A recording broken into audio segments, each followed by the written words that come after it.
নমস্কার, আমি আগমনী ক্লাসরুমে আপনাদের স্বাগত জানাই। আজকে কোনো এদিক সেদিক করে কোনো রকম কথা না বলে সোজা যে বিষয়টা আলোচনা করব সেই বিষয়টা চলে আসি। বিষয়টা হলো ম্যাজিক সয়েল। ম্যাজিক সয়েল কি না, ম্যাজিক সয়েল হচ্ছে এমন এক প্রকার মাটি যেটাকে তৈরি করতে হয়, করে আবার আমাদের যে প্রকৃতির যে মাটি সেটার সাথে মিশিয়ে দিলে পর মানে অবিশ্বাস্য ফলন তৈরি হয়, মানে যেটা আপনি কল্পনাতেও আনতে পারবেন না। এই ধরনের বা এই পরিমাণ ফলন কিন্তু উৎপাদিত হতে পারে। তো সেই ম্যাজিক সয়েলটা কি?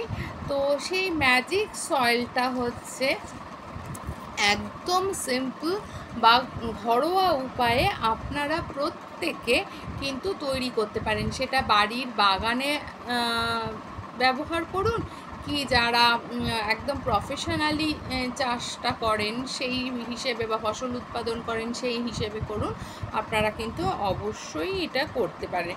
তো এটার জন্য কি কি লাগছে? এটার জন্য লাগছে বেসন, তারপরে গোবর, গোমূত্র, চিটে গুড়, মাটি, ঠিক আছে। এর সাথে 1 কেজি মাছ অথবা 1 কেজি সয়াবিন এবং তার সাথে হচ্ছে 1 কেজি এমনি গুড়। হ্যাঁ, এইগুলো কি করবে এবার? এগুলোকে নিয়ে আমরা সপ্তাহ 2 থেকে আড়াই আর্দ্র অবস্থায় এগুলো পচাবো। এগুলো পচালে মাছ বা সোয়াবিন থাকার জন্য অ্যামাইনো অ্যাসিডের চাহিদা, মাটির যে অ্যামাইনো অ্যাসিডের চাহিদা সেটা পূরণ করবে এবং অন্যান্যগুলো মাটিতে অন্যান্য যে মৌলের চাহিদা সেটা পূরণ করবে। এবং এই যে গুড কম্পোস্টটা তৈরি হচ্ছে, এই কম্পোস্টটা কিন্তু যখন আপনি যে চাষের মাটির সঙ্গে মিশিয়ে তারপরে আপনি এটাকে দিয়ে যদি চাষ করেন, আপনি, আমার কথা আপনাকে বিশ্বাস করতে হবে না। আপনার হয়তো মনে হতে পারে যে আগমনী নিজে কটা জমিতে চাষ করেছে যে এ ধরনের আমাদের উপদেশ দিচ্ছে। আমার কথা আপনাদের লার্জ স্কেলে প্রফেশনালি বিশ্বাস করতে হবে না।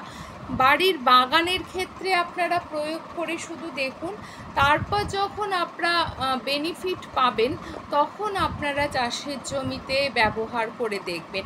এতে দুটো সুবিধা হবে, আপনার সারের জন্য কোনো খরচ হবে না এবং সুতরাং আপনার লাভের পরিমাণ অটোমেটিক কোর্সে বাড়বে।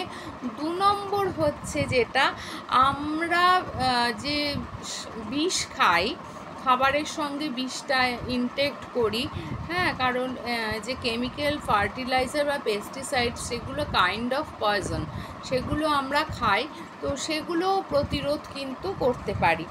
তো আমাদের নিজেদের ভালো রাখার জন্য এবং সয়েল ডিগ্রেডেশন অর্থাৎ মাটির ক্ষয় রোধ করে মাটির উর্বরা শক্তি বাড়ানোর জন্য এবং অধিক পরিমাণ ফসল ফলিয়ে নিজেদের অর্থনৈতিক উন্নতির জন্য প্লিজ এই প্রসেসটা ইমপ্লিমেন্ট করে দেখুন।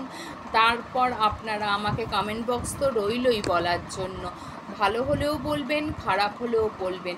তো প্লিজ প্লিজ প্লিজ এই কাজটি করে দেখুন, তারপরে বলুন।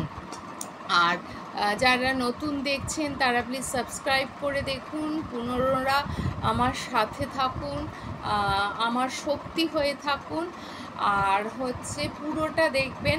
আর একটা রিকোয়েস্ট কদিন ধরেই করছি, আবারও সেটি বলবো যে প্রতিদিন পরিবেশের জন্য 5 মিনিট ব্যয় করুন, না হলে আমাদের ভয়ানক মৃত্যু কেউ ঠেকাতে পারবে না। তো চলুন, ভালো থাকুন, সুস্থ থাকুন, সচেতন থাকুন। আজকের জন্য এটুকুই। নমস্কার। কালকে আবার একটা অন্য বিষয় নিয়ে দেখা হবে।